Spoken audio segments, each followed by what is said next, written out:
Hello YouTube, how are you today? I hope that you are doing well. So for a while I thought that my first video for 2021 would be my review of Holidaysburg, but I've been working on it for weeks. It's running away from me. It's so long and I just cannot. I needed a break. I needed a palate cleanser. I go on YouTube and I find this. I'm like, oh my God.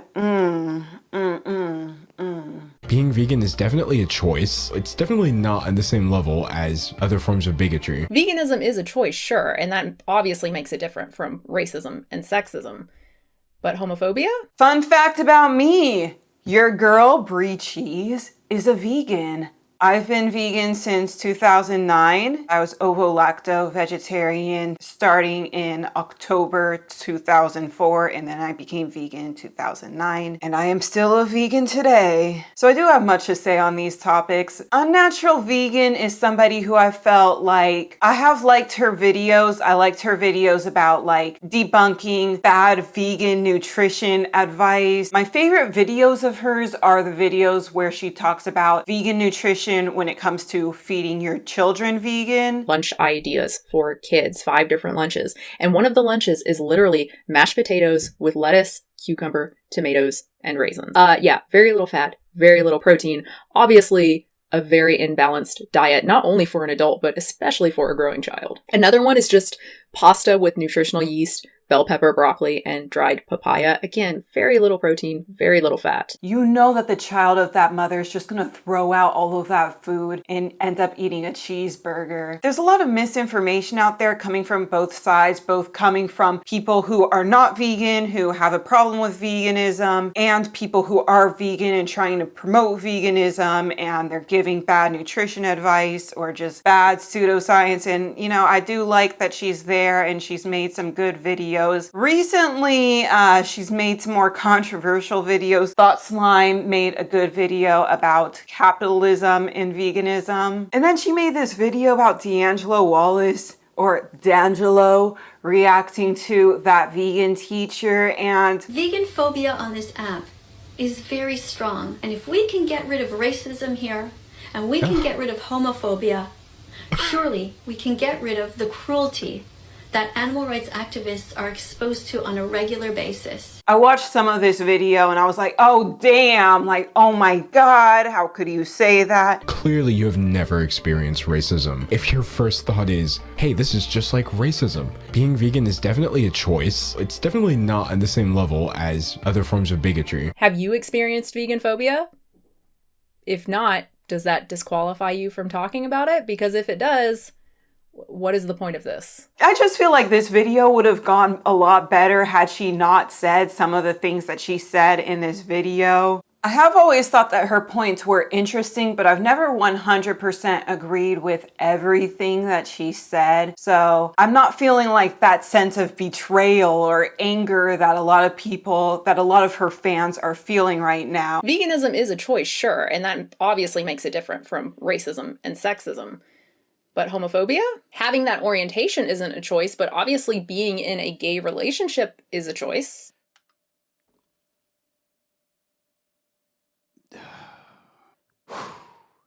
This is the take that I was like, what?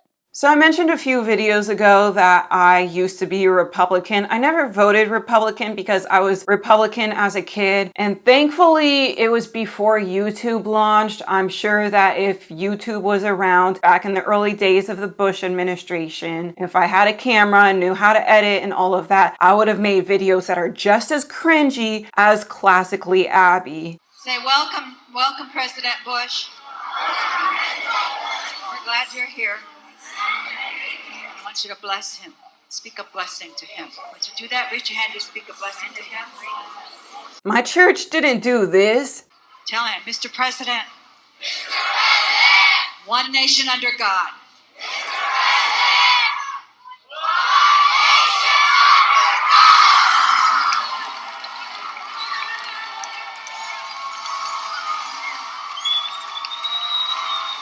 But they may as well have done this. You know what I'm saying? Even the most conservative evangelical out there will acknowledge that humans have desires, and sometimes they're homosexual ones, and they'll say to repress it and marry a woman anyway. God's testing you or whatever, or it's Satan's influence, that sort of shit. Again, sexual orientation isn't a choice, but that's not what these bigots, that's not what these Christians are going after. That's not what they're calling sinful. They're calling gay sex, gay relationships, sinful. So when it comes to homosexuality, I don't know if we talked much about like what's the cause of being homosexual. Some people think that it's a choice. Some people think of it like a sexual disorder. You know, you had an overbearing mother and a distant father and that made you gay. And of course, the psychologists used to agree like several decades ago that it is in fact a sexual disorder until they changed their mind because of PC woke culture, although they weren't using the term woke during the Bush administration, but you understand my point. I'm an atheist. I don't believe any of this, and I think homophobia is wrong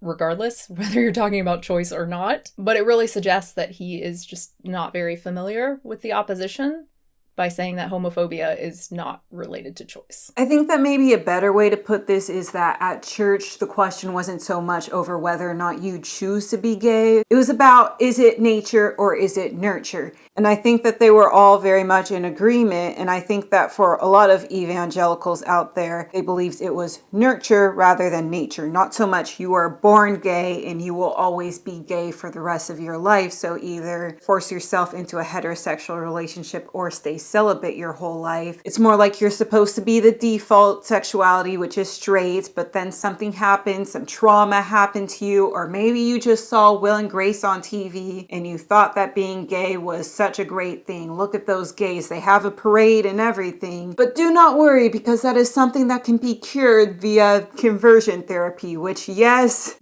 my church did condone conversion therapy. And I think that that's a case with a lot of evangelical churches out there. But yes, when I went to an evangelical megachurch during the Bush administration, they not only taught us to be homophobic, but they used a lot of fear-mongering because it was around the time when Massachusetts legalized same-sex marriage and other states were following suit, and they realized that, oh my God, things are changing, and what if one day you can marry your dog? What if one day you can marry a child? You know, that sort of thing. Looking back, I'm amazed to think that I fell for that. Even though I was anti-war, I was against the death penalty, I was a vegetarian, I had a lot of beliefs that did not coincide with being Republican. The fact that they made me so scared about gay marriage, it's just so astounding. And it's like, it's not just their own personal beliefs that they keep to themselves, that being gay is wrong, being gay is immoral. It's that you should also be scared. Look at how things are changing. What about your children?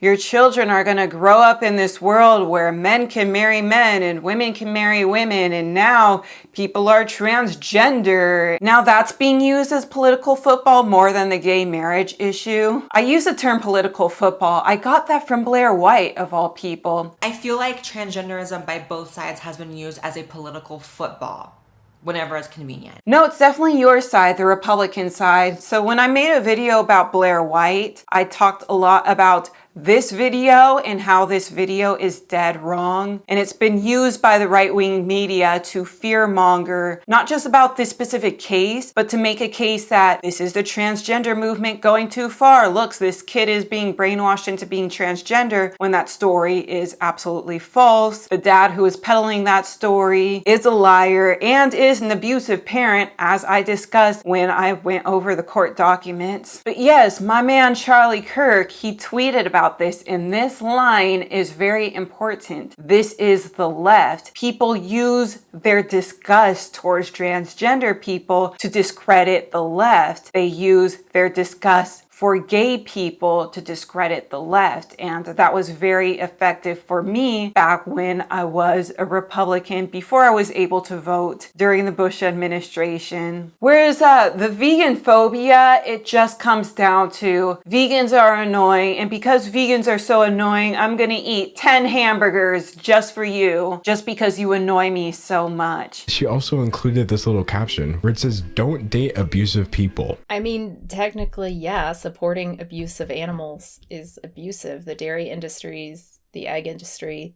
very abusive. But yeah, it's clickbaity. It's intentionally provocative. That's her brand. Is it bad advocacy?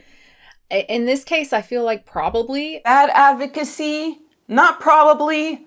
Most definitely. The fact that people are not talking about animal cruelty, they're not talking about the meat industry, dairy or egg industry, they're not talking about like what they can do to make the world a better place. They are instead talking about how this woman is making the world a worse place. 100% bad advocacy. It's obvious she believes veganism is very, very important and that any vegan activism is good activism. More views is good activism, regardless of the context.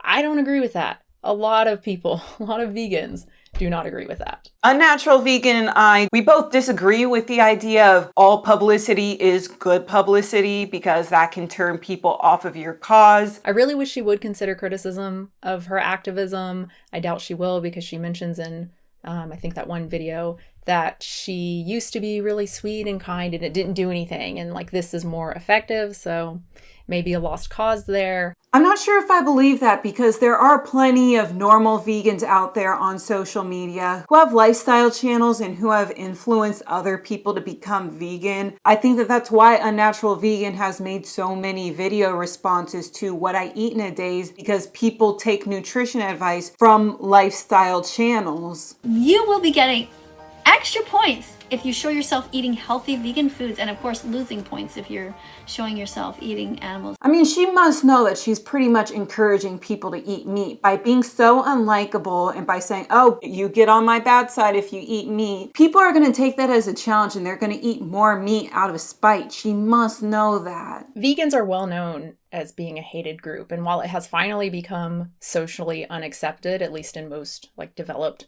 parts of the world, to express like anti-gay sentiment, expressing hatred of vegans is not only acceptable, but like actively cheered on by a lot of people. I mean, like this part like really lost me. I was like, ooh, a hated group. Including within the social justice movement, there are still people calling for social justice and devaluing animals and ridiculing and shaming those who are driven to speak on their behalf. So in the social justice movement, yeah, there are people who can't stand vegans, but I think that's because of people like Freely. That's because of people like that vegan teacher. That's because there are people who are very holier than thou, who are very absolutist, who don't put it into their brain that, hey, maybe people are trying their best. And for some people, trying their best is being a vegetarian. For other people, trying their best is being a vegan. For other people, it's being a reducitarian. What bothers me about how veganism is talked about in social justice circles, please do not compare factory farming to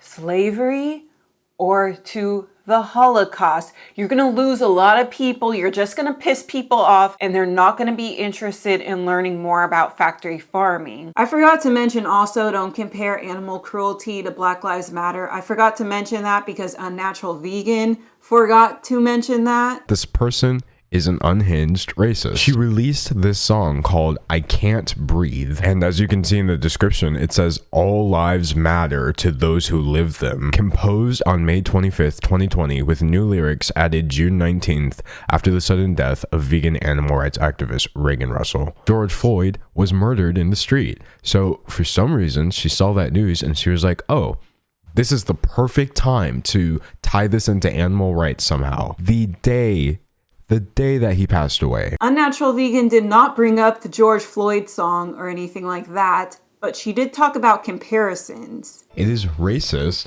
sexist, homophobic, insert bigotry to compare these issues to animals in any way, shape, or form. Comparing is not equating. Racist and speciesists commonly engage in the same kinds of bad arguments to devalue others. It makes sense to compare the two. And being able to compare one struggle to another is an effective way to create empathy. I agree with D'Angelo here in that comparing in this way does not at all help with empathy. But back to the idea of vegans being a hated group, in social justice circles, there's this issue of like misplaced blame. I don't think that you should blame people for not completely changing every component of their life in order to be cruelty free. And it's especially very hard to be cruelty free because there's cruelty everywhere. Even if you're vegan, then you also have to worry about like human suffering and human exploitation and that sort of thing. But what I can't stand from, I guess, the other side when it comes to social justice and veganism is when people use migrant workers as a gotcha against vegans. Like, oh, you care so much about the cows, you don't want to eat animals, but you don't care about the people who pick your vegetables. And I'm like, okay, one, we get our vegetables at the same place, but also what are you doing about this situation that you're sure that I'm not doing? Even if we agree to disagree on being vegan, we can work together when it comes to like helping people in the agricultural industry not be exploited or whatever. So if you have any suggestions, instead of using that as a weapon against me, why don't you just like try to work with me and we can come up with a solution together. We can work together. I'd be willing to do that. But again, there is no solution. Like you're just using that to be gotcha. And that's an issue that I have with a lot of vegans and with that vegan teacher where I don't actually believe that this is about wanting to advocate for animals. This is about taking the moral high ground. There will likely always be people who just hate vegans for not eating meat. I'm not convinced that the existence of people like that vegan teacher is making any difference there. The theory is that the hate is mostly internally sourced. Their frustration actually stems from themselves, their own insecurity, feeling insecure about their own actions about eating meat and not being able to justify it. So feeling guilt, they turn it into moral outrage instead, kind of like how the worst homophobes are gay themselves. Their hatred of gays has nothing to do with gay people and everything to do with themselves.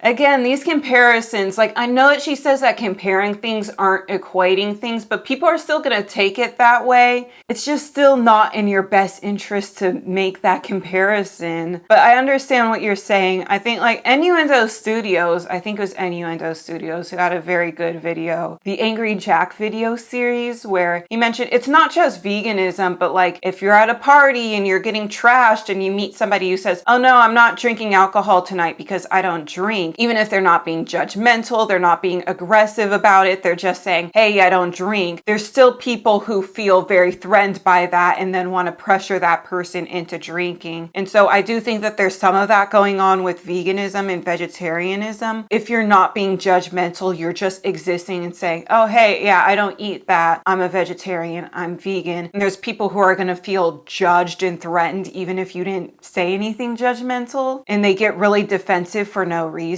But not comparable to homophobia at all. Like Comparing is not equating. I know, but still it's just not a good idea to compare those two things. And there's just a better way to make that point without making that comparison. So I read in the comments that it's wrong to compare veganism to homosexuality because homosexuality has a history of it being classified as a mental illness and racism has a history with slavery. I think that that's a much better and much stronger argument than you can't compare veganphobia to racism and to homophobia because veganism is a choice. I really hate it when people say homophobia is bad because homosexuality is not a choice. You can't choose to be gay. It's not that I disagree with the sentiment. Even if it is a choice to be gay, you should be free to make that choice. But let's ignore that. Let's just pretend that homophobes really do go after the urge. That's what they hate is the sexual orientation part. Okay, what about religious bigotry? Religion is even more of a choice. People change their religions all the time, moving from one to another or becoming atheist or even atheist to Christian or whatever. It's very much a choice. Although that's kind of debatable where, yeah, you can choose a different religion that's centered around a God that you don't believe in. But if you believe that this God over here is going to punish you for choosing this religion over here, that's a little sticky. But yeah, you can make the argument that, oh, you choose to be a religious minority. You can just stop and be Christian, but they shouldn't have to choose that. You should be allowed to choose your religion. Going back to this comment, religious bigotry also has a very violent history that's not comparable to veganism. We can talk about the Holocaust. We can talk about slaves being converted to Christianity, or we can even talk about like the mission system where Native Americans were forced into Christianity. There's like a very violent history there that's just not present with veganism, is not comparable at all. Again, with being a hated group, like you're not being discriminated against. A few snide comments here or there. It's not comparable to people denying you healthcare, being rejected by your family, whatever. So one comment said, coming out as vegan is not as special as coming out as gay/lesbian. I am lesbian myself. Vegan is a diet, not a sexuality. She responds, coming out as a member of the LGBTQ community is an entirely selfish act. Whoa, this is actually homophobic. Coming out as gay isn't necessarily about you. It can be about being authentic and honest to your family and friends for their sake. It can be about your partner and wanting to share your love for them publicly and to marry. Those are all other directed motivations. That vegan teacher, if you're watching this, you're always telling people to watch Dominion, Earthlings, stuff like that. I would encourage you to watch Happiest Season on Hulu. It's not a documentary. It's a little like rom-com, but that is like the entire plot of the movie. That coming out is not just about you. It's really sweet. It's kind of cringy, so I think you'll like it. I also reviewed Happiest Season. Before I went into my review of Happiest Season, I of course destroyed Ben Shapiro with facts and logic because he had a problem with there being like lesbians in this Hulu Christmas rom-com, even though I don't think he even celebrates Christmas. It's just foolish nonsense. But yeah, I did spend a lot of that video talking about how much I wanted Kristen Stewart's character to ditch Harper, Mackenzie Davis's character, kick her to the curb, and hook up with Aubrey Plaza's character Riley. So you can watch that. Tell me if you agree or disagree with my sentiments. And if you like this video, you can give it a thumbs up if you want. Look out for that Holidays Burg review.